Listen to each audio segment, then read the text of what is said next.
Hi friends, నమస్తే. మనం కొద్ది రోజులుగా ఒక హిమగిరి గురువర్యులకు శిష్యుడైన యోగి స్వీయ కథ శ్రీ అమ్మగారు గురించి తెలుసుకుంటున్నామండి. ఇప్పుడు స్వస్థత అనే శీర్షికలో భాగంగా ఒక అమెరికా యువతికి క్యాన్సర్ అనేది రావటం, ఆమె ఏమి తిన్నా, ఈవెన్ వాటర్ తాగినా కూడా ఆవిడకి వాంతులైపోవటం ఈయన చూస్తారు కదండి. ఆవిడ యొక్క ఉన్న పరిస్థితికి వాళ్ళ గురువు గారైన శ్రీ విశ్వనాథ్ బాబాజీ గారు ఏమైనా సహాయం చేయవచ్చును అని ఈయన సంకల్పించుకుని ఆమెను గురువు గారి దగ్గరికి తీసుకెళ్ళాలి అనుకుని వెళ్ళి వాళ్ళ గురువు గారిని అడిగి ఆయన అనుమతితో ఆమెను ఆ యొక్క గుహ దగ్గరకు తీసుకువెళ్ళడం జరిగింది. ఇది ఇప్పటివరకు మనం తెలుసుకున్నది. తరువాత మరి బాబాజీ గారి దగ్గరికి వెళ్ళాక ఆయన ఏమన్నారు, ఆవిడ యొక్క ఆరోగ్యం ఏ విధంగా నయమయ్యింది అన్న విషయాలని మనం తెలుసుకుందామండి. Welcome to my channel Sunitha Garapati spirituality @1051. గురు బ్రహ్మ గురు విష్ణు గురుర్దేవో మహేశ్వర గురు సాక్షాత్ పరబ్రహ్మ తస్మై శ్రీ గురువే నమః. ఫ్రెండ్స్, మరి ఆవిడ చాలా బలహీనంగా ఉండడం వల్ల ఆవిడ గుహ దగ్గరికి చాలా నింపాదిగా నడుచుకుంటూ ఆవిడని తీసుకువెళ్ళడం జరిగింది. ఆవిడ అసలు నిలబడలేకపోయింది ఆ యొక్క విశ్వనాథ్ బాబాజీ గారి దగ్గరికి వెళ్ళేటప్పటికి. అప్పుడు ఆయన నా కమండంలో ఉన్న నీళ్లు ఇవ్వి రగ్గు మీద కూర్చోబెట్టు అని బాబాజీ గారు హిందీలో అంటారనమాట. ఆమె ఎక్కడ వామిటింగ్ అయిపోతుందో, వాంతులు అయిపోతాయన్న భయంతో ఆమె కొంచెం వాటర్ని మాత్రమే తాగి జాగ్రత్తగా చప్పరించిందంటండి. ఆవిడ కూర్చున్న మీదట ఆమె ఎదుటగా బాబాజీ గారు కూడా కూర్చున్నారు. కుడి చేతిని చాచి ఆశీర్వదించడానికి ఆమె తలను ఆయన చేత్తో తాకారండి. ఆమె వెంటనే బలంగా ఒత్తి పలికే అమెరికన్ ఇంగ్లీష్లో తన కథను చెప్పుకోవటం మొదలుపెట్టిందంట. ఆవిడ చాలా తొందరగా చెప్తుందని అనుకుని ఈయన శ్రీ అమ్మగారే వివరిద్దామనే ఉద్దేశంతో ఆమెను మధ్యలో ఆపేశారంటండి. కానీ బాబాజీ గారు అదేమీ అక్కర్లేదు, ఆమెనే కొనసాగించినవి, నేను పూర్తిగా అర్థం చేసుకుంటానులే అంటూ అచ్చుమచ్చు ఆ అమ్మాయి ఉచ్చరించిన తీరులోనే నొక్కి పలుకుతూ అన్నారంటండి. అంటే తను అమెరికన్ యువతి కదా, ఆమెకు అమెరికన్ ఇంగ్లీషు తెలుసు కదండి, అందువల్లనమాట. అయితే కానీ మన బాబాజీ గారు గురువు అవ్వడం వల్ల ఆయనకి సర్వ భాషలు రావడం వల్ల ఆయనకి నాకు అర్థమవుతుంది అని చెప్తున్నారండి ఇక్కడ. ఆమె చెప్తూనే డాక్టర్లు ఇంకా నాకు నెలన్నర మాత్రమే గడువు ఉందని ఇప్పుడు అంటున్నారు, నేను త్వరలోనే చనిపోతున్నాను సార్, అది నా పరిస్థితి అని ఆ అమెరికా యువతి ఆమె కథను పూర్తి చేసిందండి. బాబాజీ కళ్ళల్లో అనంతమైన దయ తొంగి చూస్తుందండి ఆమె మీద. అప్పుడు బాబాజీ గారు, చూడు అమ్మాయి, మనందరం కూడా చనిపోయే వాళ్ళమే, నువ్వు నేను ఇతను అందరం చనిపోవడం అనేది ఖాయం, చావు తప్పించుకోవడానికి ఎవ్వరికీ కూడా వీలు లేనిది, అది మన నిత్య సహచరి, అంటే అది ఎప్పుడు కూడా చావు అనేది మనతో నిత్యం ఉంటూనే ఉంటుంది అని చెప్తున్నారండి. అంచేత బిడ్డ, దాన్ని నువ్వు ప్రశాంతంగానే ఆమోదించు, ఆ మరణంతో నువ్వు సంధి చేసుకో అంటున్నారు. ఎందుకంటే ఎప్పుడైతే మనం మరణంతో సంధి చేసుకుంటామో అప్పుడు అది మనకి స్నేహితుడిగా మారుతుందంటండి. శ్రీ విశ్వనాథ్ బాబాజీ గారు ఏం చెప్తున్నారంటే, నీకు ఒక చిన్నపాటి ధ్యానము, శ్వాస ప్రక్రియ అనేది నేను నేర్పుతాను, అవి నీ నొప్పిని అదుపులో ఉంచడానికి సహాయపడతాయి, అప్పుడు నువ్వు ప్రశాంతంగా నీ దేశానికి వెళ్ళిపోవచ్చు అని ఈయన చెప్తారండి. మహానుభావులందరి ఆశీస్సులు కూడా నిన్ను పొదివి ఉంచాలి అని అన్నారంట.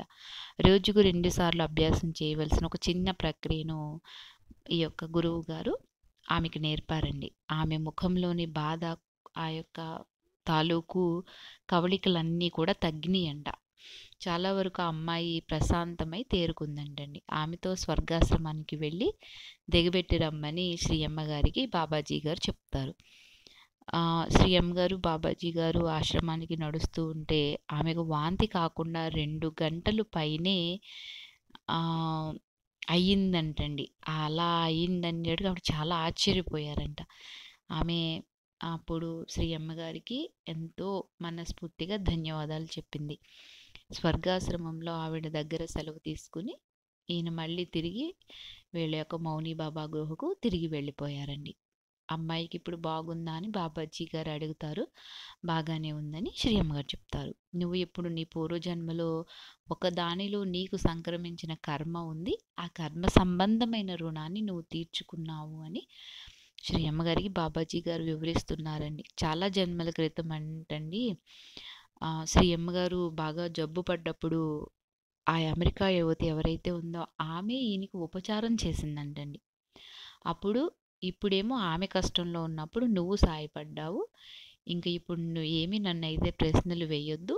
ఇది నీ గత జన్మ తాలూకు కర్మ నీకు అర్థమైందా అని మరో మాట ఆ అమ్మాయిని తిరిగి ఇంక నేను ఎప్పుడూ చూసేదే లేదు అని బాబాజీ గారు శ్రీ అమ్మగారితో చెప్తారనమాట.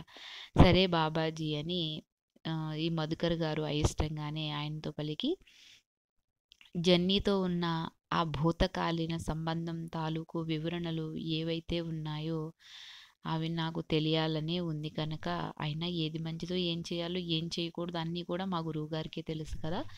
ఇదంతా ఆయన అనుభవం కొద్దీ నాకు చెప్తున్నారు. నా అనుభవం కొద్దీ నేను తెలుసుకున్నాను అని ఇక్కడ మనకి చెప్తున్నారండి.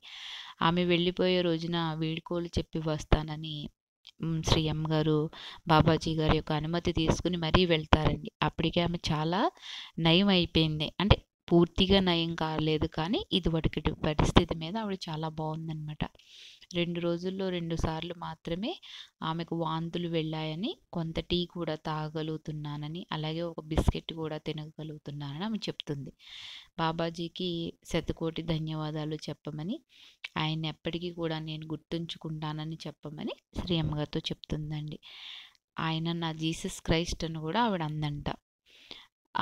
ఈయనతో ఉత్తర ప్రత్యుత్తరాల ద్వారా సంబంధం నిలుపుకుందామని అడిగిందంటండి. నాకు అటు కానీ ఇటు కానీ ఏ ఒక్క చిరునామా లేదు, అలాగే ఒక టెలిఫోన్ నంబర్ కూడా లేదు అని ఈయన చెప్తారనమాట. విడిపోయే సమయంలో శ్రీ అమ్మగారిని ఆ జెన్నీ కౌగిలించుకుని శ్రీ అమ్మగారి బుగ్గ మీద ముద్దు పెట్టుకొని ఈయన చాలా ఆశ్చర్యపరిచింది. కాకపోతే వాళ్ళు ఏంటంటే అమెరికన్స్ కదా, వాళ్ళ యొక్క కల్చర్లో అది తప్పు కాదు.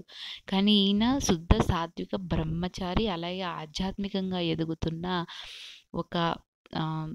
ఒక యోగి, ఒక ఋషి కాబట్టి ఆయన ఆ యొక్క చర్యకి కొంచెం కలవరపడ్డారంటండి.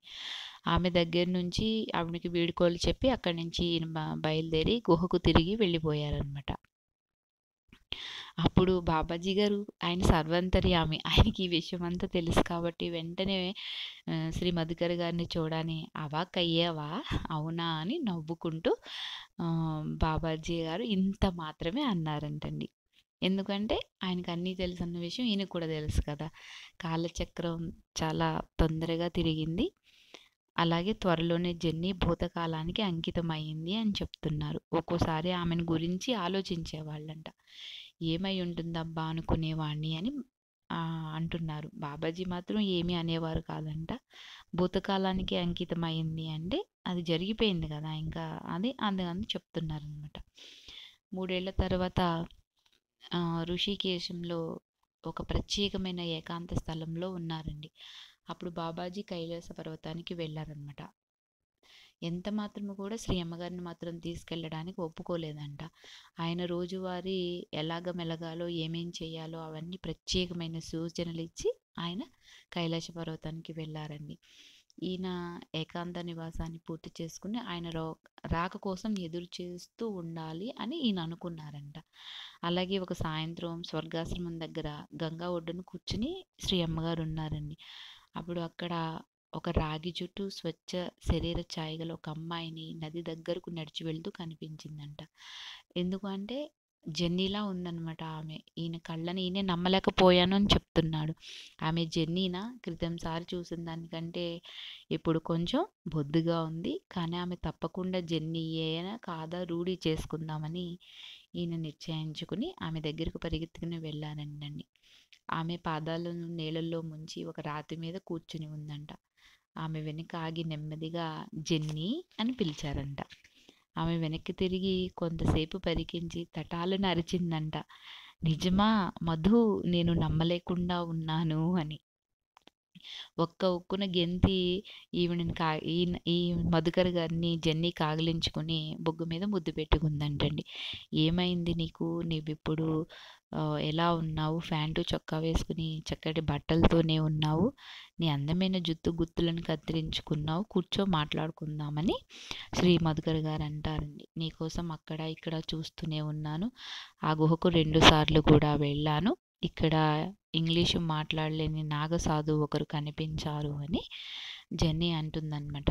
అప్పుడు ఫిలడెల్ఫియా వెళ్ళిన తర్వాత ఏ విధంగానైనా ఆమె ఆరోగ్యం బాగుపడిందో అవన్నీ కూడా శ్రీ మధుకర్ గారికి చెప్తుందండి. అలాగే వాంతులు కూడా తగ్గాయి. ఇలా ఆ విషయాలన్నీ చెప్పిందనమాట.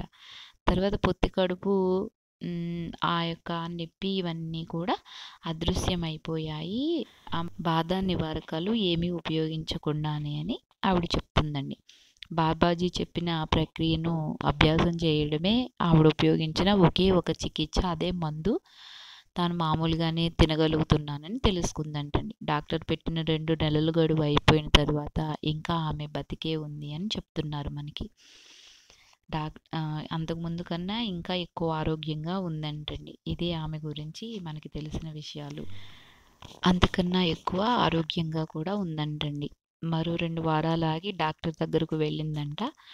ఆమె ఇంకా బతికుండటాన్ని, ఇంత ఆరోగ్యంగా ఉండటాన్ని చూసి ఆయన కూడా ఆశ్చర్యపోయాడంటండి. Thank you for watching. ప్రతి ఒక్కరు షేర్ చేయండి, లైక్